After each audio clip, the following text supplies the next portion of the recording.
जब पार्टी बनी पीएसपी, आप पर कहीं ना कहीं से कोई प्रेशर आया कि इसका हिस्सा बनी होगी? एक जमाना था कि दबाव था भी और मुल्क छोड़ने की एक वजह ये भी थी। क्योंकि मैं आपको बताऊं, हम उस वक्त ज़ाहिर है एक बड़ी न्यूज़ थी ना, तो हमने ये सोच के भी रखा हुआ था कि अगर रिजवी साहब की शमूलियत हुई तो हम हेडलाइन लगाएंगे एमक्यूएम के तराने के खालिक एमक्यूएम छोड़ गए।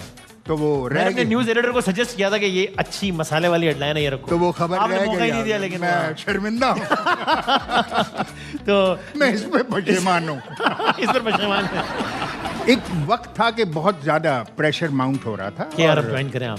ज्वाइन करें, और मैं जो मुल्क से बाहर मैंने प्लान किया था जाने का, वो 2-3 महीने के लिए ही प्लान किया था कि जितनी देर में वो प्रेशर रिलीज हो जाएगा मैं वापस आऊंगा। फिर वो काम लंबा हो फिर जाहिर है कि वो काम लंबा हो गया। एक सवाल यहाँ, जी जी भाई कीजिए। सवाल नहीं करूँगा, गुजारिश करूँगा, वो भी इस शेर के साथ। फारसी में है कि दरीन खाक दरीन मज़राए पाक, बजुज़ महर बजुज़ इश्क दिगर तख़म नकारम।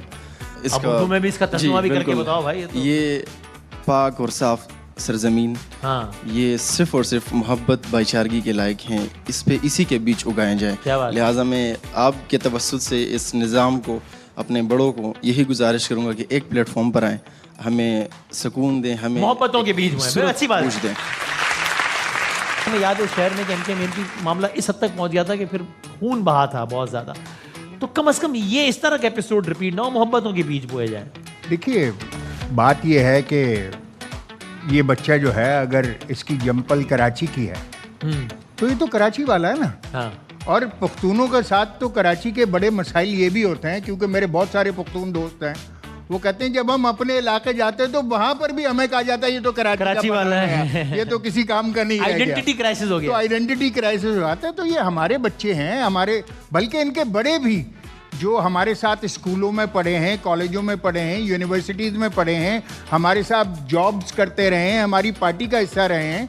और मतलब मेरे साथ तो पख्तूनों की इतनी मेहरबानी रही है कि पेशावर से थोड़ा सा आगे खैबर में हमारा एक भाई है, आफरीदी है, एमक्यू में हुआ करता था। तो उसके वालिद मुझे अपना बेटा कहते थे। तो वो 2 भाई हैं।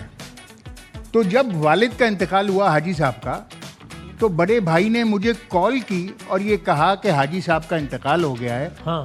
तो विरासत में ये छोड़ा है, अब तुम बताओ कौन सा हिस्सा लोगे।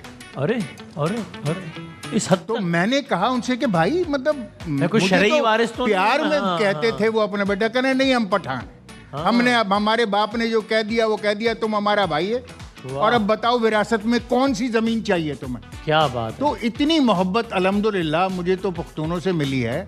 और आप ज़ाहिर हम सिंध में रहते हैं सारे, तो जो सिंधी अफराज हैं वो भी आप यही कहेंगे क्या जबरदस्त बड़े दिल के लोग, मेहमान नवाज लोग, बेहतरीन। आप उनके घरों में जाएं तो उनसे ज्यादा मेहमान नवाज, आजिज, हम्बल कोई नहीं है। शक ही नहीं है। तो अहले सिंध जो भी हैं वो तो भाई हैं। क्या बात है, बिल्कुल सही। हाँ, कुछ बुरे लोग हमारे पास तो हर भी जगह हो है ना सकते हैं और वो उधर भी हो सकते हैं, तो ऐसी तो कोई बात नहीं है।